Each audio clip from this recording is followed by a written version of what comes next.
Naitwa Sharifa Banana, ni mkurugenzi wa Banana Industry.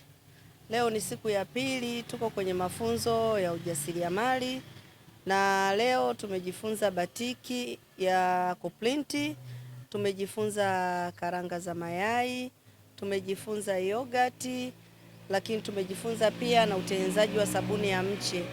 Kwa hiyo tumewaelekeza wajasiriamali namna ya kuzingatia kwanza usafi, hasa upande wa kuandaa vyakula kama maziwa ya yogurt. Hakikishe chombo chake kiko kisafi, hakina manukato ya sabuni ili maziwa yake yawe mazuri.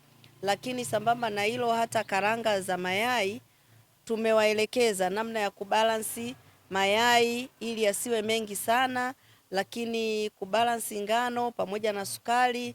Kwa hiyo wamefurahi sana. Nitoe wito kwa watu ambao mko majumbani, masomo bado yanaendelea, kesho ndo tunahitimisha, na washiriki wote watapewa vyeti ili waweze kutambulika kwamba ni kweli wamepitia mafunzo haya.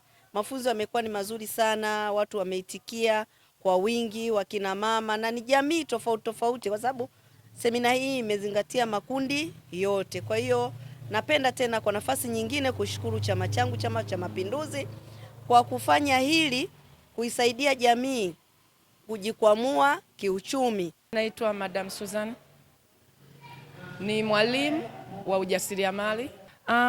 Kitu ambacho naweza nikakizungumzia sana kwenye eneo la ujasiriamali na mafunzo haya ni kwamba lengo ni kujikwamua kiuchumi. Lengo ni kutoka kwenye utegemezi. Tunatamani kuona watu wanafanya kazi. Kuna watu wamekaa nyumbani, wamebweteka, wamekaa vijiweni, vijana hawajui wafanye nini. Kwa hiyo kupitia mafunzo haya ninaamini tutakwenda kuondoa watu kwenye vijiwe, tutaondoa wamama nyumbani, na watakuwa ni watu ambao watakuwa na mchango ndani ya familia, lakini pia na kwa jamii kwa ujumla.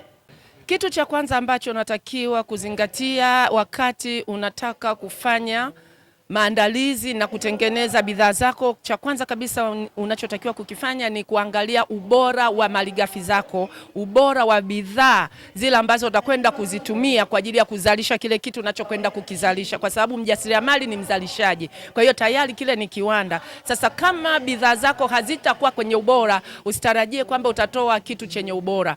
Kwa hiyo cha kwanza cha kuzingatia ni ubora wa malighafi, ubora wa bidhaa zako ambao unakwenda kuzitengeneza. Kitu kingine ni mazingira yako yamekaa katika mtazamo gani, kwa sababu mazingira yanachukua nafasi kubwa pia katika maandalizi ya bidhaa ambazo tunakwenda kuzitumia.